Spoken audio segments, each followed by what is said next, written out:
My brothers and sisters, today I bring you a story from the heart of Ghana, a story that carries wisdom you must never forget. In this life, food is life. But the elders say, not every hand that cooks food is clean, and not every table is safe to eat from. This is the story of a young man named Kojo, from a small town near Kumasi. Kojo loved food more than anything else. Whether it was wache from the roadside, kenki from the market women, or fufu from the chop bars, Kojo could never say no. He believed all food was the same, as long as it tasted good and filled his belly. But his mother warned him many times, "Kojo, my son, you must be careful. Not every meal is meant for your stomach. Some food looks sweet but carries danger you cannot see." Kojo would only laugh and say, "Mama, food is food. I can eat anywhere." One day, Kojo entered a new chop bar that had appeared overnight on the edge of town. The jollof smelled too good to resist, the woman serving it smiled too wide, and the place felt strangely quiet. From that day, Kojo's life was never the same. Now, listen carefully as I tell you what happened. Kojo was a lively young man, full of jokes and always ready to laugh. Everyone in his neighborhood in Kumasi knew him. If you saw a boy eating roasted plantain by the roadside, chewing on grilled tilapia, and sipping palm wine, that was Kojo. He could not pass any food seller without stopping to buy something. His mother, Mama Bina, worried about him. She was a strong woman, wise with the sayings of the elders. Many times she would sit Kojo down and warn him. "Kojo, listen to me well. The world is not as simple as your stomach thinks. There are people who cook food not only for eating but for other reasons. Food can bless you, and food can also destroy you." But Kojo would just laugh. "Mama, you talk too much. Look at me, I am strong like a lion. I eat everywhere, and nothing has happened to me." One hot afternoon, Kojo's friend Kwame ran to him, full of excitement. "Kojo, have you heard? A new chop bar has opened at the edge of the town, near the big silk cotton tree.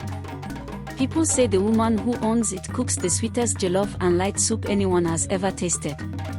Kojo's eyes widened. "Sweetest jollof, you say? Then we must go at once. My stomach is already singing." But Kwame scratched his head. I don't know, Kojo. Some people say the woman came from nowhere. Nobody knows her family, her past, or even where she sleeps at night. And yet, her food is drawing people like bees to honey." Kojo waved his hand carelessly. "Kwame, you and your village stories. Are we here to ask for her family tree, or are we here to eat food? Let's go before the pot finishes."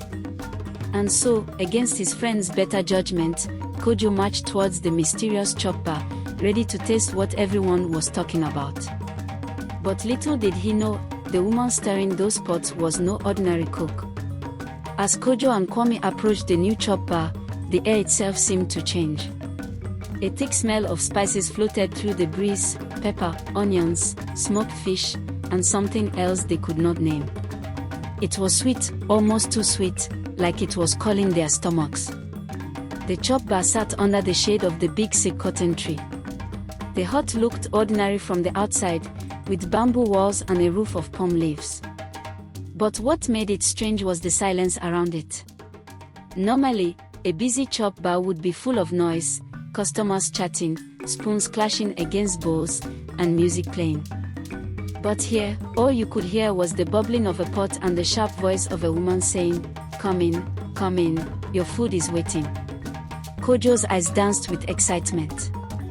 "Kwame, can you smell that? Oh, this woman must be a gift from heaven." But Kwame held back. "Kojo, do you not find it strange that we hear no laughter inside? Where are the customers who ate before us? Why does this place feel so empty?" Kojo laughed and pushed forward. "You are too suspicious, my friend. Let us go in. I cannot resist." When they entered, they saw the woman. She was tall, with skin smooth like polished wood. Her eyes were sharp and piercing, yet her smile was wide and welcoming.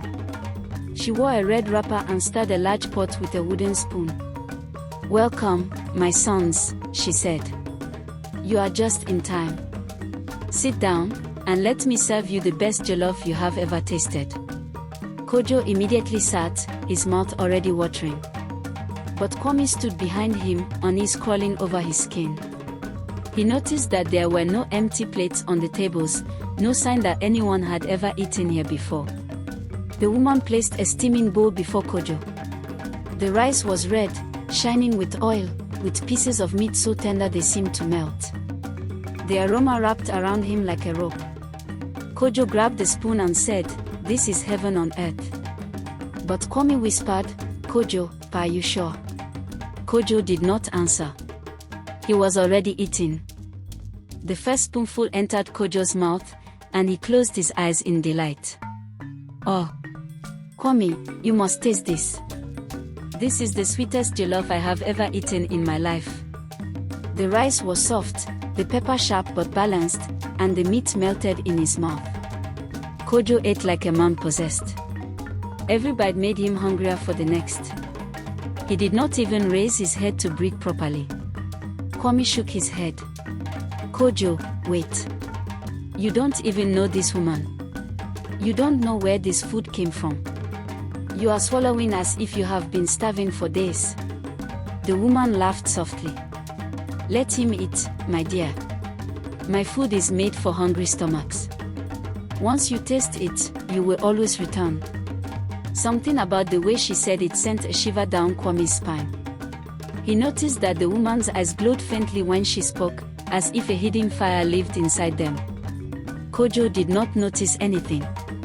He had finished one plate and was asking for more. "Madam, bring me another bowl. This food is too sweet to stop now." Kwame grabbed his arm. "Kojo, stop. This is not normal." But Kojo shook him off. "You worry too much, Kwame. If you don't want to eat, leave me alone." The woman smiled wider, showing teeth too sharp for comfort. She filled another plate and pushed it towards Kojo. As Kojo raised the spoon again, Kwame noticed something strange. The shadow of the woman on the wall did not match her movements. When she stirred the pot, the shadow lifted its hand like it was holding something else. His heart began to pound. Still, Kojo ate and ate, lost inside the sweetness of the meal, not knowing that every bite was binding him tighter to the woman's dark secret. When Kojo and Kwame finally left the chop bar, Kojo's stomach was full, but his eyes looked strange. They shone with a dull red glow, almost unnoticeable, but Kwame saw it. "Kojo," he said carefully, "how do you feel?" Kojo laughed loudly. "I feel like a king. That food has given me strength. I could run from Kumasi to Accra without stopping." Kwame frowned. "But your eyes, they don't look right. Something about you feels different." Kojo waved him off. "Nonsense. It is only the pepper inside the soup. Don't be afraid, Kwame. I will return there tomorrow and eat again." Kwame grabbed his shoulder. "No. Can you not see? That woman is not ordinary. The way her eyes shone, the silence in that place, her shadow moving wrongly. Kojo, something is wrong." But Kojo pushed him aside. "You think too much. My stomach is my master, and it says I must eat there again." That night, when Kojo went home, his mother, Mama Bina, noticed the same glow in his eyes. She was alarmed. "Kojo, where have you eaten today?" Kojo smiled lazily. "At the new chop bar near the sick cotton tree." "Mama, you must taste it one day. Their food is sweeter than anything you have ever cooked." Mama Bina's face grew pale. "My son, did I not warn you? That woman, she is not a normal cook. Food can be a trap, and I fear you have already stepped into it." But Kojo only laughed and went to bed, dreaming of more food. That night, he did not know that the woman was already whispering his name in the wind, binding him to her pot forever. The next morning, Kojo woke up with one thought in his head: he must eat from that chop bar again. His stomach growled even though he had eaten plenty the day before. He rushed through his chores and ignored his mother's questions. By midday, he was already on his way back to the edge of town. Kwame saw him and called out, "Kojo, are you going there again?" Kojo grinned. "Yes, my friend. That food is too sweet to forget. Come with me. This time, you must eat." Kwame shook his head. "I will not. I saw enough yesterday. If you value your life, Kojo, stay away." But Kojo would not listen. "Then I will eat alone." When he entered the chop bar, the woman was already waiting, as if she had known he was coming. Her smile stretched from ear to ear. "Welcome, my son. I told you the food would call you back." Kojo laughed and sat down. "Yes, Mama. Your food is like magic." The woman's eyes flashed. "Magic, indeed." She served him another steaming bowl, and as Kojo ate, he felt something stir inside him. His heartbeat slowed, his eyes grew heavier, and his mind began to cloud. When he finally staggered home, Mema Bina gasped. Her son's shadow had changed. It stretched longer than his body, and it moved even when he was still. She cried out, "Kojo, my son, you are no longer yourself." But Kojo only smiled drowsily. "Mama, don't worry. I am fine. I just need more food." That night, the house was filled with strange sounds. Mema Bina woke up to the sound of her son talking in his sleep. His voice was low and rough, not like him at all. Come to me, the pot is waiting." Mema Bina's heart froze. She rushed into his room and shook him. "Kojo, wake up." His eyes flew open, glowing faint red in the darkness. For a moment, it did not look like her son at all. Then he blinked, and the glow faded. "Mama, why are you shaking me?" "You were speaking in your sleep," she whispered. "Who were you calling?" Kojo rubbed his eyes. "I don't remember. Maybe I was dreaming about food." But Mema Bina knew this was no ordinary dream. She called for Kwame early the next morning and told him everything. Kwame nodded gravely. "Ma'am, I warned him. That woman is not human. She has trapped Kojo with her food. If he keeps eating, he will not remain your son." Mema Bina's eyes filled with tears. "Then what shall we do?" Kwame lowered his voice. "There is an elder in this town, Nana Kwaku, the shrine keeper. He knows about these things. We must tell him before it is too late." But at that very moment, Kojo was already walking back towards the chop bar, drawn by an invisible hand. Mema Bina and Kwame rushed to Nana Kwaku's hut. The old man sat cross-legged, with cowrie shells scattered before him. His eyes were deep and wise, and he spoke slowly. "Nana," Mema Bina pleaded, "my son has fallen into something dangerous. A strange woman has trapped him with food." Nana Kwaku closed his eyes and whispered incantations. When he opened them again, his face was stern. I have seen her. That woman is not of this world. She is a spirit that feeds on human souls. Her food is bait, and those who eat from her pot become her servants forever." Mema Bina gasped. "Then my son, Kojo, what will happen to him?" Nana Kwaku sighed. "If he eats 3 times from her pot, his soul will no longer belong to this world. He will live, but not as your son. He will become hers." Kwame shouted, "He has already eaten twice. What can we do?" Nana Kwaku picked up his staff. "We must stop him before the 3rd meal. But be warned, the spirit will not let go easily. To break her hold, Kojo must be made to reject her food with his own hands. Only then will the spell weaken." Mema Bina trembled. "But how can we do that when he is already addicted?" The old man rose to his feet. "We must try. Tonight, you must keep him from going back. If he eats there again, we will lose him forever. That evening, Kojo's hunger became unbearable. His stomach twisted as though a rope was tied inside it. Sweat covered his forehead, and his hands shook.